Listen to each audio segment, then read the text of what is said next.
Hello traders, Day Trader Matt here of businesswithtrading.com. Hopefully everyone had an excellent Christmas, excellent New Year's.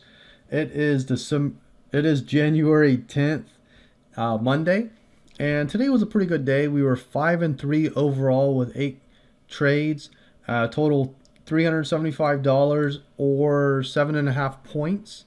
And our longest trade was 2 minutes 38 seconds. And we were 62.5% profitable trades today. So hence the 5 and 3. Our first trade was right over here, like here.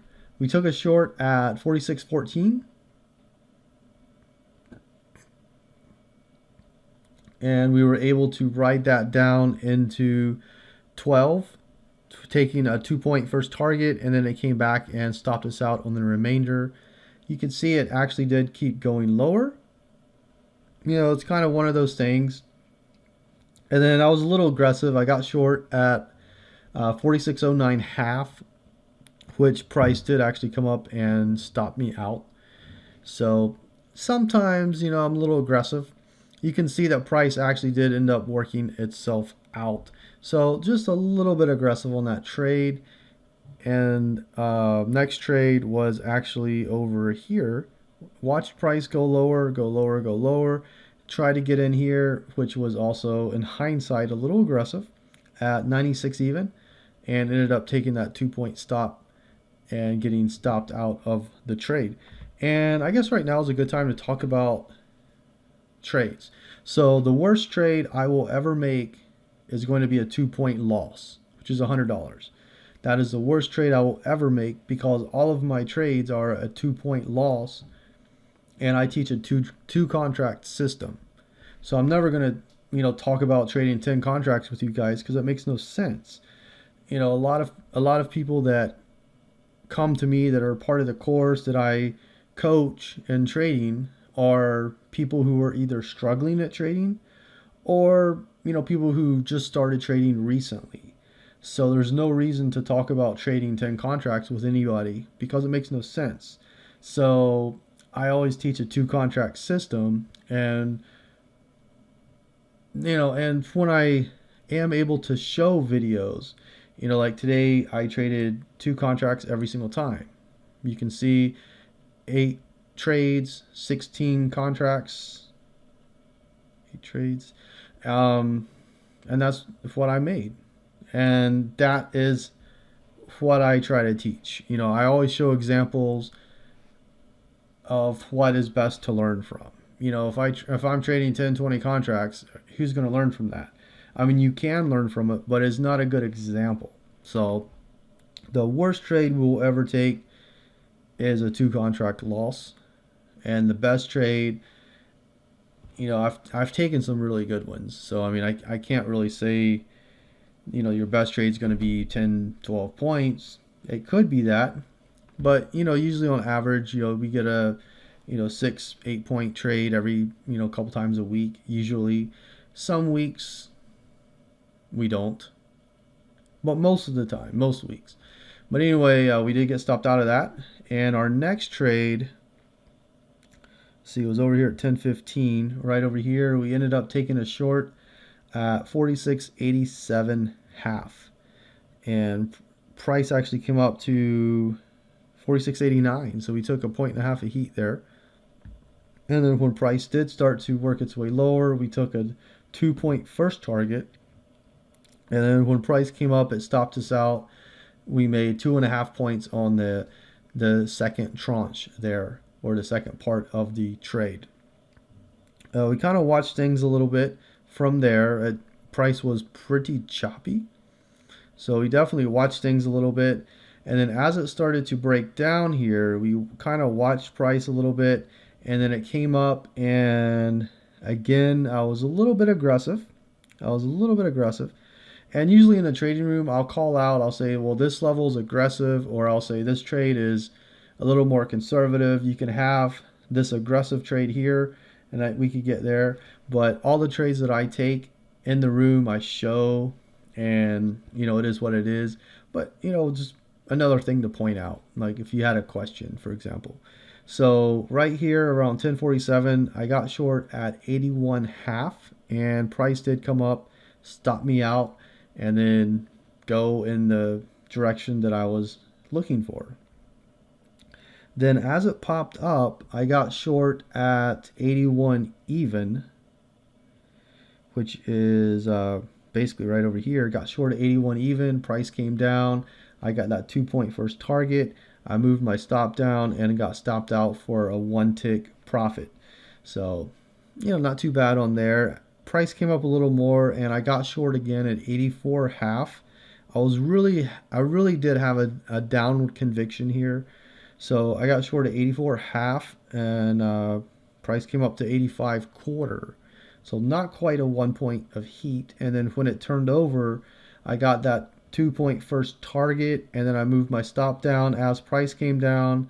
And then when it popped up here, I did get tagged out for 4 points on that second tranche. And, then we kind of just watched things a little bit, watched them unfold, watched price push its way higher. And then over here, I got long at 46.03. And price traded 1 tick into my order, so it took 1 tick of heat on that. As it rolled up, I took 1.5 point first target. Just because I wanted to be very conservative. I was looking at this as being resistance up here. It turned out to be. But then, if I scroll over off the chart, after 12 o'clock, it actually did come up and come higher. However, this was pretty good resistance. So me being a little finicky here, taking 1.5 point first target and then moving my stop up, I made a 2 point on the second tranche here. So anyway, this was resistance. I was looking at it. I called it out in the room. It did work out. I was kind of done trading after this trade here. I was kind of done. My mind wasn't on trading as much. And usually when that happens, you take off. I make calls here and there, and sometimes they work out. I'm not in the trade. And sometimes I try to get long or short, and I don't get filled, and it goes in the favor that, obviously if you don't get filled, it's going to go in the favor that you thought, but it is what it is.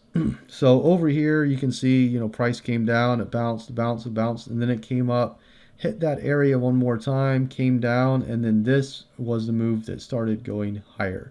And you can see that it did actually go higher. Trading is not about the amount of trades you make. It's the quality of trades that you make, not the quantity, but the quality. I did take a few extra trades today, probably overtraded a little bit, but I was a little bit aggressive with some of them. And sometimes when you're a little too aggressive, you have to take a step back and then find the ones that are actually working. Sometimes that happens. Price was moving very, very well. But even then, you can still be too aggressive. And it's a good lesson for today. We're back in the new year, 2022. And it's a good lesson. Sometimes you are a little bit too aggressive. And trading, it's a very gray area. Sometimes, some days you can be very aggressive and make money. Some other days you have to be very conservative and make money. Other days you have to have a balance. And today was one of those days where a balance of aggressiveness and conservatism actually did work out, because this one came up a little far. Being conservative on this one would have either had you a no fill or a no stop out, and then you would have made money on the trade. Over here the same way. So, it is what it is, but it's a good lesson to talk about. And also, it's a good lesson, if you get stopped out, what do you do? Well, if you get stopped out, if you're trying to short and you get stopped out, do you automatically try to get long? Or do you believe in the conviction that you have, the way that you are reading the market? Or do you just take a step back and wait for a little bit? Those are your three options whenever you get stopped out.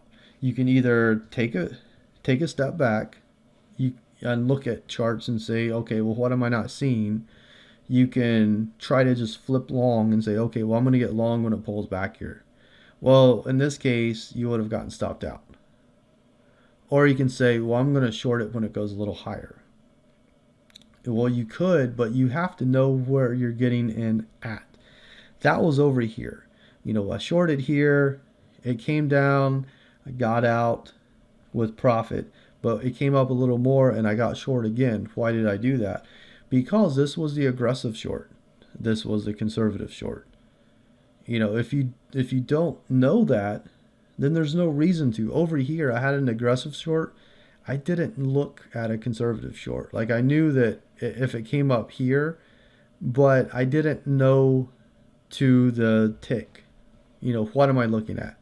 I didn't know, so I didn't make that secondary short. Over here, I did, because I knew I could be aggressive here, and if it came higher, I knew I could short again up here. So that's also something to talk about. When you are being aggressive in the markets, it's good until it's not. And then when it's not, you either have to change your plan slightly or go with something else. And usually you have to change your plan slightly. What is happening? Is price just pulling back a little too much, or is it pulling back just enough? And is that just enough, just a little bit north of your aggression? And in my case, yeah, it was just a little bit north of my aggression, and I was able to get short. Over here, I was able to reshort, make some more profit. Over here, I was too aggressive. I didn't have that other area measured out to the tick. I had a zone, but I hadn't measured it out to the tick, because I always take a 2-point stop. So hopefully that made sense and you got something out of the video. I was really hoping that this video would really open up some eyes, maybe, or just have you look at the market a little bit differently. However you trade. I trade a certain style that works for me. I've taught hundreds of thousands, or hundreds to thousands of people how to trade, not hundreds of thousands. But I've taught a lot of people how to trade the system, and they are doing, the ones that I keep in contact with are doing pretty well with it. And with anything, you can't really guarantee anything, because a lot of people are going to buy something, but they're not going to put forth the effort to make it happen. How many people do you know that have guitars, but how many people do you know that know how to play those guitars very, very well, where they could play in a band and just, be really good? That's the example I give, because I know a lot of people with guitars, but I don't know that many people who are better at guitar than me. And I'm not tooting my own horn, but I'm just saying that a lot of people will buy something and just not put the effort into learning that craft well enough. They're not, building their skill in that particular instrument that they're doing, whether it be a guitar or learning a foreign language or learning how to trade or, shooting a gun, anything like that. How many people do you know how to shoot a gun, and how many people do you know who can take that gun and hit a bullseye from long distance? Anyway, wanted to talk about a little bit, share those examples, those anecdotes, and hopefully you got something out of the video. If you did, you can always leave comments below. You can also email me directly. I have in the description a contact form. You can always use that. Hopefully you're having an awesome 2022, my friends. And with that, thanks for watching. Have an awesome rest of the day. I'll see you in the markets. Thanks and take care.